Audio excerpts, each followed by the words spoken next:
Hello दोस्तों, आज की इस वीडियो में हम लोग पढ़ेंगे MSc zoology second semester subject molecular cell biology का टॉपिक है प्लाज्मा मेम्ब्रेन। सबसे पहले देखते हैं synopsis, introduction, definition, history, chemical compositions of plasma membrane, molecular compositions of plasma membrane, different model of plasma membrane, functions of plasma membrane, transport process cell membrane, conclusion, reference. Introduction देखते हैं। Plasma membrane यह cells का outer layer होता है। ठीक है, जो ये सेल्स होता है उसका बाहरी आवरण होता है जो सेल्स ऑर्गन को कवर किए रहता है। यह हाइड्रोफिलिक एंड हाइड्रोफोबिक नेचर का होता है। मतलब ये जल में घुलनशील भी होता है और जल में अघुलनशील भी होता है। कोशिका द्रव्य का सबसे बाहरी भाग एक महीन झिल्ली के रूप में होता है जो कोशिका के बाहरी इन्वायरमेंट से पृथक करता है। जो कोशिका को क्या करता है, बाहरी पर्यावरण से पृथक किए रहता है। प्लाज्मा मेम्ब्रेन एक यूनिट मेम्ब्रेन है जो अर्धपारगम्य कला की भांति कार्य करती है, जो अर्धपारगम्य झिल्ली की भांति काम करती है तथा जल तथा इसमें घुलित खनिज इनके आर पार आ जा सकते हैं। पादप कोशिका प्लाज्मा मेम्ब्रेन के बाहरी कोशिका भित्ति भी होती है। प्लाज्मा झिल्ली का केमिकल कंपोजिशन तथा गुण भिन्न भिन्न कोशिकाओं में भिन्न भिन्न होता है। ये क्या होता है, सभी कोशिकाओं में अलग अलग होता है। सभी जैव कलाएं रासायनिक दृष्टि से समान तथा अंतरापर्दविक होती है तथा गतिक प्रकृति को दर्शाती है। डायनेमिक नेचर का होता है। उसके बाद देखते हैं डेफिनेशंस। कोशिका के चारों तरफ एक अत्यंत पतली, लचीली तथा अर्धपारगम्य झिल्ली पाई जाती है जो सेल्स को घेरे रखती है। इसे प्लाज्मा मेम्ब्रेन कहते हैं। सेल्स की प्लाज्मा मेम्ब्रेन लिपिड, प्रोटीन और कार्बोहाइड्रेट की बनी होती है तथा प्रोटीन प्लाज्मा मेम्ब्रेन का मुख्य भाग बनाता है। प्लाज्मा झिल्ली में 20 से 40% तक लिपिड्स पाए जाते हैं। कार्बोहाइड्रेट यहाँ ओलिगोनाइजेशंस रेडाइस चैन के रूप में कोशिका झिल्ली की बाहरी सतह पर लिपिड्स एंड प्रोटीन से जुड़े रहते हैं। हिस्ट्री देखते हैं। नेगी एंड क्रेमर ने 1855 में इस झिल्ली को सेल मेम्ब्रेन कहा था। ठीक है, जो पोलवे द्वारा 1931 में प्लाज्मा लेमा का नाम दिया गया था। एंड डेलिन एंड डेवजन ने 1943 में के अनुसार प्लाज्मा मेम्ब्रेन को 3 लेयर्ड होती है। बाद में रॉबर्ट ने 1959 में इसे यूनिट मेम्ब्रेन के नाम के रूप में प्रेजेंट किया। ठीक है, अलग अलग वैज्ञानिकों ने अलग अलग सन में इसको अलग अलग नाम दिए हैं। अगला है chemical compositions of plasma membrane. Plasma membrane protein, lipids and carbohydrate की बनी होती है। ठीक है, ये 3 टाइप्स के केमिकल कंपोजिशन से मिलकर की बनी होती हैं जो लिपिड, प्रोटीन और कार्बोहाइड्रेट होते हैं। पहले देखते हैं प्रोटीन। प्रोटीन प्लाज्मा मेम्ब्रेन का मेन पार्ट होता है, मेन पार्ट को बनाता है। ठीक है, आरबीसी के प्लाज्मा में 60 से 80 एंड लीवर्स में के सेल में 75 से 80 प्रोटीन्स पाया जाता है। आरबीसी के प्लाज्मा मेम्ब्रेन के प्रोटीन को टॉक्सिन कहते हैं। एंड मसल सेल्स के एक्टिन प्रोटीन के 2 प्रकार होते हैं। ठीक है, अगला है बाह्य या परिधीय प्रोटीन, एक्सटर्नल प्रोटीन है ना। यहाँ प्लाज्मा मेम्ब्रेन के मध्य लिपिड्स लेयर के इनर एंड आउटर लेयर बनाते हैं तथा जलीय विलयनों में घुल जाते हैं। अगला है आंतरिक प्रोटीन, इंटरनल प्रोटीन। यह आंशिक या पूर्ण रूप से लिपिड लेयर में स्थित होती हैं। इनके ध्रुवीय सिरे मेम्ब्रेन के सरफेस से बाहर निकले रहते हैं। यह वाटर में नहीं घुलते हैं तथा ग्लूकोप्रोटीन के साथ लगी रहती हैं। अध्रुवीय पार्ट्स मेम्ब्रेन में धंसे रहते हैं। उसके बाद है लिपिड्स। प्लाज्मा मेम्ब्रेन में 20 से 40% तक लिपिड्स पाए जाते हैं जो लिसाइथिन, कोलेस्ट्रॉल, सिफिलिन के रूप में होते हैं। है कार्बोहाइड्रेट। यह ओलिगोसेकेराइड्स श्रृंखलाओं के रूप में कोशिकाओं की झिल्ली के बाहरी सतह पर लिपिड्स एंड प्रोटीन अणुओं से जुड़े रहते हैं। यह प्रोटीन के साथ मिलकर के ग्लाइकोग्लेविस बनाते हैं जो लाइपोप्रोटीन को स्थायित्व प्रदान करते हैं। यह हेक्सोसोमिन और फ्लोफोकोज एवं सैलिक अम्ल हैं। अगला है एंजाइम। सेल मेम्ब्रेन में लगभग 30 टाइप के एंजाइम पाए जाते हैं। देखिए प्रोटीन लेयर है, उसके बाद फास्फोलिपिड्स उनका लेयर बना हुआ है ना। अगला है molecular compositions of plasma membrane. Lipid layer plasma membrane का ढांचा बनाती है। जो लिपिड्स लेयर होता है वो प्लाज्मा मेम्ब्रेन का ढांचा बनाती है। यह लिपिड फास्फोलिपिड होती है। इसके 2 एंड्स होते हैं। इसके डिफरेंट पर्पस होते हैं। ये एंड्स वेल्यूबल्स टाइप के होते हैं। पहला है हाइड्रोफिलिक एंड्स। यह जल में घुलनशील है। इस सिरा को ध्रुवीय सिरा कहते हैं। यह and protein and carbohydrate molecule से संबंधित रहते हैं।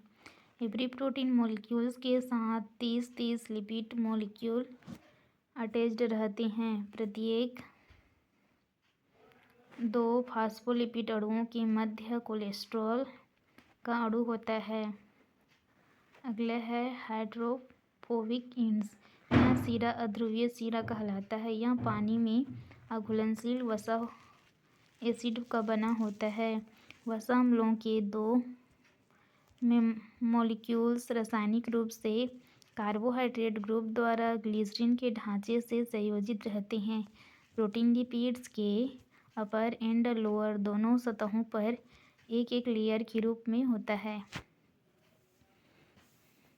सेल मेम्ब्रेन यह सेल्स का सबसे आउटर भाग है जो सेल्स के बाहरी से भीतरी भागों में आयन एंड मॉलिक्यूल्स के निर्वहन को कोशिकाओं के इंटरनल तथा एक्सटर्नल आंतरिक और बाहरी भाग तक नियंत्रित करता है। यह सेल्स का अभिन्न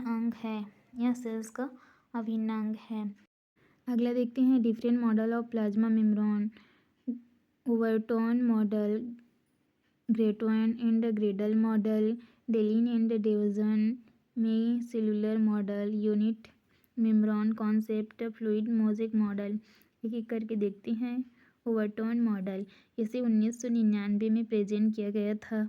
इन्होंने 500 से ज़्यादा विभिन्न केमिकल के साथ प्लाज्मा मेम्ब्रेन को लेकर के एक्सपेरिमेंट किए और बताया कि सेल्स का आउटर लेयर प्लाज्मा मेम्ब्रेन है।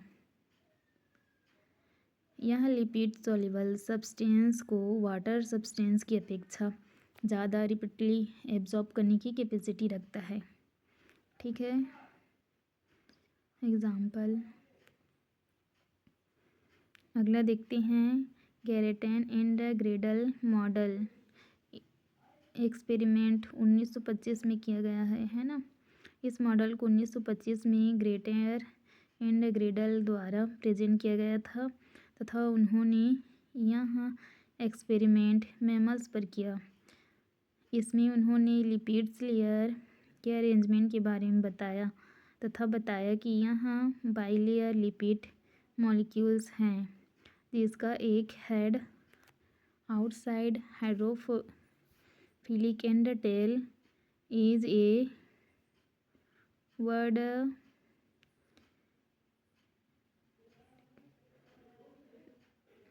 डेडिकेट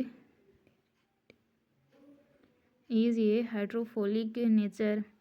हेड जो है वो क्या है, आउटसाइड होता है ना, और ये इनवर्ड अंदर साइड होता है। हाइड्रोफोबिक होता है और हाइड्रोफिलिक बाहर होता है। अगला देखते हैं डेलिन एंड डेवजन। इसे 1935 में डेलिन एंड डेवजन द्वारा प्रेजेंट किया गया था। इस मॉडल को सैंडविच मॉडल के नाम से भी जाना जाता है। ठीक है, इन्होंने लिपिड्स के बाई लेयर दोनों सरफेस पर प्रोटीन का लेयर पाया जाता है तथा प्रत्येक लेयर का थिकनेस 20 आर्मस्ट्रांग का होता है, इसलिए इसका टोटल थिकनेस 75 आर्मस्ट्रांग का होता है। सेल्स जिसमें हाइड्रोस्टैटिक प्रेशर्स हाई रहता है उसमें पीएम थिक होते हैं। एग्जाम्पल के लिए रेड ब्लड सेल्स।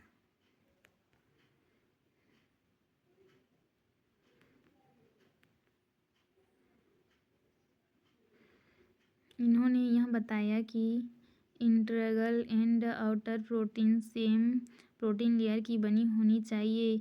मीन्स यदि बाहर अल्फा प्रोटीन है तो अंदर भी अल्फा प्रोटीन की ही बननी चाहिए। इस मॉडल के आधार पर वैज्ञानिकों ने विभिन्न प्रकार के मॉडल प्रस्तुत किए, जैसे प्रोटीन की दोनों लेयर पर एक ही प्रोटीन होती है। कुछ वैज्ञानिकों ने प्रस्तावित किया कि कुछ प्रोटीन बाई लेयर में इन्वॉल्वेड, इनके कारण पीएम में पोर बने होते हैं। अगला है micellar model proposed by हिलेनियर एंड हैपेमैन। इस थ्योरी के अनुसार प्लाज्मा मेम्ब्रेन की lipid bilayer molecules well like होता है, मतलब पहिए के जैसे अरेंज्ड रहते हैं, अरेंज्ड हो जाती है, और हाइड्रोफिलिक हेड बाहर की ओर और हाइड्रोफोबिक टेल अंदर की ओर। इस प्रकार के अरेंजमेंट को माई सेलुलर कहते हैं। ठीक है, इसके आधार पर यह निष्कर्ष निकाला जाता है कि प्लाज्मा मेम्ब्रेन में हाइड्रोमिक मूवमेंट पाया जाता है और लिपिड बाई लेयर रोटेट होते हैं। देखिए, इस प्रकार से अरेंजमेंट रहता है। जो हाइड्रोफिलिक वाला रहता है, हाइड्रोफिलिक पोर है ना, ओनली वाटर सोल्यूबल होते हैं, और हाइड्रोफोबिक अंदर की साइड रहते हैं, है ना। अगला है यूनिट मेम्ब्रेन। इस मॉडल को 1960 में रॉबर्टसन ने रिप्रेजेंट किया था। इस मॉडल में उन्होंने बताया है कि जिस प्रकार से सेल चारों तरफ से प्लाज्मा मेम्ब्रेन से कवर्ड रहता है, उसी प्रकार से सेल्स के अंदर जो सेल ऑर्गन प्रेजेंट होते हैं, लाइक माइटोकॉन्ड्रिया, क्लोरोप्लाज्मा, न्यूक्लियस, गाल्जिका, ईटीसी, ये सब भी प्रोटीन एंड लिपिड्स के थिक लेयर से कवर्ड रहती हैं, जो प्लाज्मा मेम्ब्रेन ही होते हैं, एंड इसी के जैसे स्ट्रक्चर एंड फंक्शंस परफॉर्म करता है। इसका मॉलिक्यूलर अरेंजमेंट सेम होता है, बट कंपोजिशंस डिफरेंट होता है। इस मेम्ब्रेन को उन्होंने यूनिट मेम्ब्रेन नाम दिया, एंड इस मॉडल को यूनिट मेम्ब्रेन मॉडल के रूप में रिप्रेजेंट किया। अगला है फ्लूइड मोज़ेक मॉडल। इसे एस.जे. सिंगलर तथा जे.एल. निक्लियन द्वारा प्रेजेंट किया गया था। Fluid mosaic model. इसके पहले जो वैज्ञानिक थे उन्होंने कहा था कि प्रोटीन का लेयर कंटिन्यूअस होते हैं तथा सिंगुलर ने बताया था प्रोटीन लेयर्ड नॉन कंटिन्यूअस होते हैं। इसके पहले जो वैज्ञानिक थे उन्होंने कहा था कि जो प्रोटीन के बाई लेयर होते हैं वे आउटर तथा इनर दोनों साइड सेम प्रोटीन्स के लेयर होते हैं, तथा उन्होंने बताया है कि प्रोटीन की दोनों लेयर पर अलग अलग पाए जाते हैं तथा मिक्स प्रोटीन भी हो सकते हैं। इसे सेंगुलर और निकोसन ने बताया है। ठीक है, सात के आधार पर प्रोटीन इंटीग्रल एंड प्रोफेरियल होते हैं। इंटीग्रल 2 टाइप्स के होते हैं, साइंस एंड ट्रांस। जो लिपिड्स लेयर के अंदर पूरा धंसे रहता है उसे ट्रांस प्रोटीन कहते हैं, और जो आधा धंसा रहता है उसे सेंस प्रोटीन कहते हैं। प्रोरीफेरल प्रोटीन जो लिपिड्स लेयर के बाहर पाया जाता है। ट्रांस प्रोटीन का व सेंस प्रोटीन का प्लाज्मा मेम्ब्रेन के बीच का पार्ट हाइड्रोफोबिक नेचर का तथा बाहर का जो भाग होता है वो हाइड्रोफिलिक नेचर का होता है। एक सुदर्श अमीनो एसिड का एक डोमिनेंट, मोनोट्रॉफिक, बाइट्रॉफिक एंड ट्राइट्रॉफिक दोनों वाई ग्लोबुलर एंड एक अल्फा हेलिकल मिल करके मोनोट्रॉफिक बनाता है, जो दोनों ग्लोबुलर और दोनों अल्फा हेलिकल्स मिल करके बाइट्रोफिक बनाता है, तथा वाई ग्लोबुलिन 3 अल्फा हेलिकल्स मिल करके ट्राइट्रोपिक बनाता है। सभी ट्रांस रिसेप्टर इस प्रोटीन से जुड़े होते हैं जिसमें 7 डोमिनेंट होती हैं। इस मॉडल के अनुसार प्लाज्मा मेम्ब्रेन अर्ध तरल सेमी फ्लूइड संरचना होती है। लिपिड्स एंड इंटीग्रल प्रोटीन अणु एक मोज़ेक व्यवस्था के रूप में पाए जाते हैं। लिपिड्स मॉलिक्यूल के गोलाकार पोलर एंड बाहर की ओर तथा नॉन पोलर एंड अंदर की ओर होते हैं। ऐसी व्यवस्था होने के कारण ही मेम्ब्रेन वाटर के मॉलिक्यूल्स को सेल्स के अंदर जाने से रोकती है, लेकिन लिपिड्स में सॉल्युबल्स पदार्थ आसानी से अंदर जा सकती हैं। प्रोटीन के कुछ अणु लिपिड्स लेयर के आउटर लेयर पर चिपके रहते हैं, इन्हें आसानी से हटाया जा सकता है। ये पेरिफेरल प्रोटीन कहलाते हैं, तथा कुछ अन्य अणु लिपिड्स लेयर के अंदर धंसे होते हैं, इन्हें आसानी से अलग नहीं किया जा सकता है। देखिए डायग्राम में प्रोटीन के कुछ अणु अंदर धंसे हुए हैं, है ना, जिन्हें हम लोग आसानी से नहीं हटा सकते, और कुछ आउटर में है जिन्हें हम आसानी से हटा सकते हैं।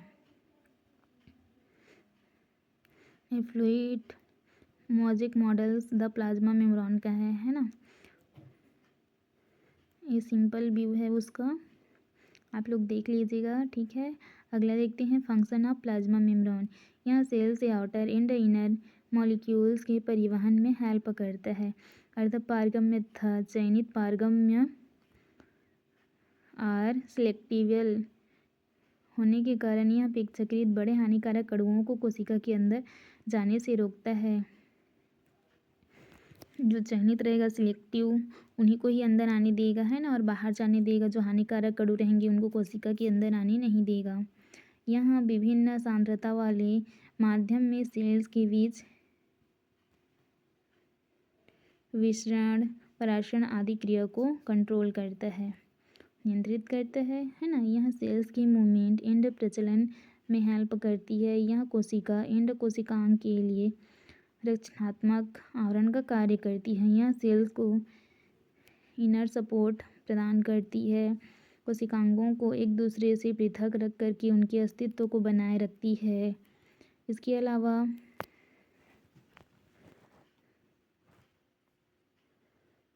हाई हो जाता है एंड फाउंड करते ही रहता है। इस स्ट्रक्चर को special protein receptor channel present होते हैं।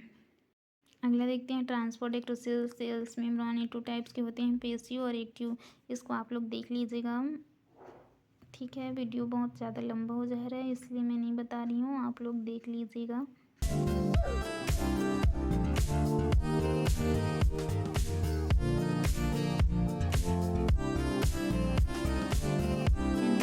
से आपको बहुत ज़्यादा अच्छे से समझ में आएगा, एक बार पढ़ लीजिएगा, नोट्स भी बना लीजिएगा।